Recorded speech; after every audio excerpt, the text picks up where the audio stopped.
Vous savez tous que c'est un jeu de rythme de type Stepmania, allant de 3 à 7 touches avec des notes qui descendent. Le but étant simplement de presser la touche au bon moment. Et si je vous disais que qu'importe à quel point vous êtes bon à ce genre de jeu, celui-ci va vous ruiner. 3, 2, 1, go! The rift brought us all here, wherever here is.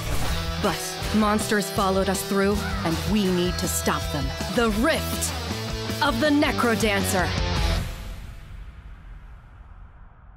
Cette fois-ci, je peux pas dire que notre partenariat est en rapport avec des petits développeurs. Il me semble que Crypt of the Necrodancer, c'est vachement connu. C'est sur plusieurs plateformes, ça fait de grosses collabs. Et du coup, ça m'étonne qu'ils sélectionnent un créateur avec juste 15 000 abonnés et une communauté remplie de gens comme ça. Bref, de Whip, de Gamer et de Brownie. Et non, c'est toujours pas les gâteaux. Mais si tu as un gâteau, tu peux quand même t'abonner à cette chaîne. Bref, de base, Crypt of the Necrodancer, c'est quelque chose de plutôt connu, mais plutôt difficile. Personnellement, j'ai pas du tout accroché au jeu parce que c'est pas mon type de jeu, malgré que c'est quand même basé sur du rythme. Et il y a pas longtemps, j'ai eu l'occasion de tester la démo de Rift of the Necrodancer. C'est dans le même univers, sauf que comme vous le voyez au gameplay, c'est déjà plus dans quelque chose qu'on connaît. Le chara design est cool, les musiques sont cool. Now we're talking.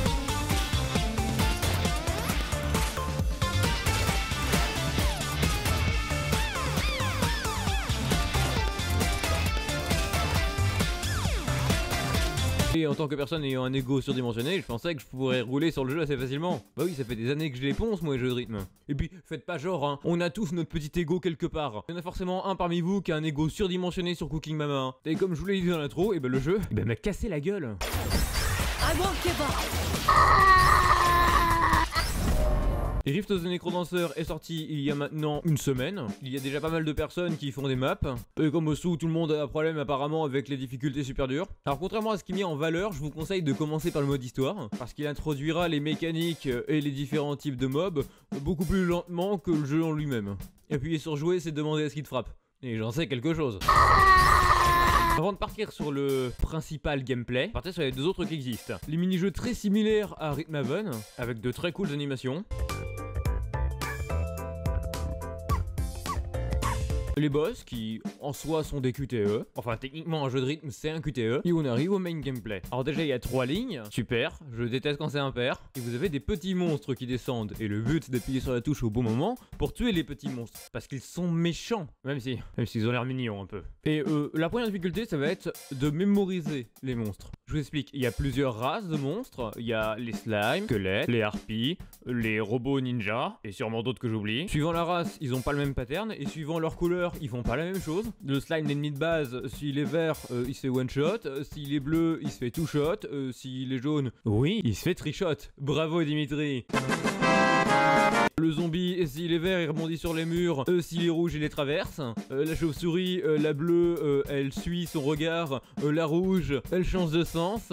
Donc en soi, quand une note arrive, faut déjà identifier la race de l'ennemi, puis identifier sa couleur et se souvenir de son pattern. Ouais, on est loin des juste une note et une note longue. Ensuite, faut regarder la marque à ses pieds pour savoir sur quel temps faut taper. Ensuite, oui, parce que c'est pas fini. S'il y a un piège, ça va changer leur comportement. Par exemple, s'il y a le feu, ils vont plus vite. Mais les ennemis volants sont immunisés. Donc c'est-à-dire que t'as un slime qui peut très bien changer de tempo, mais une harpie à côté qui va rester à la même vitesse. Et heureusement, il y a un mode accessibilité pour les empêcher de bouger tout le temps. T'as des PV. Et pour regen, faut manger, mais il faut réussir à manger. D'ailleurs, même le manger a un pattern différent suivant ce que c'est. Et du coup, tout ça, tout en même temps. Regardez, ça c'est une map en difficulté normale.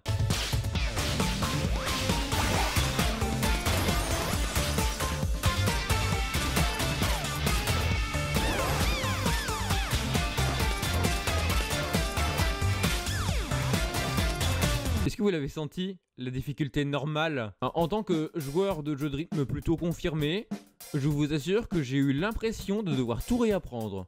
Et c'est très bien les jeux de rythme qui innovent. Puis même l'ambiance, c'est coloré, c'est sympa, on aime bien. Et tu as envie de te faire détruire. Et ça tombe bien, car grâce au partenariat de cette vidéo, qui se voit bien parce que mon avatar il est content, je peux donner le jeu à l'un d'entre vous. Du coup, je vais pas faire compliqué. Si tu veux être celui qui va avoir le jeu, tu mets en commentaire « Je participe ». Bon, tu peux écrire autre chose dans ton commentaire, histoire que je me tape pas 20 fois le même commentaire. Tu partages cette vidéo sur le réseau de ton choix, puis tu fais une capture d'écran de ton commentaire et de ton partage. Tu vois le mail qui est dans la description de toutes les vidéos, et ben tu m'envoies ces 2 captures d'écran dans ce mail. Ensuite je ferai un tirage au sort parmi tous les mails que j'ai reçus. Vous avez une semaine à partir du moment où la vidéo est publiée. Si dans votre mail vous avez envie de me raconter votre vie, faites-le. Il y en a qui en ont gros sur la patate, hein. Et j'ai jamais compris cette expression. Parce qu'en vrai un gros sur une patate, la patate, elle meurt.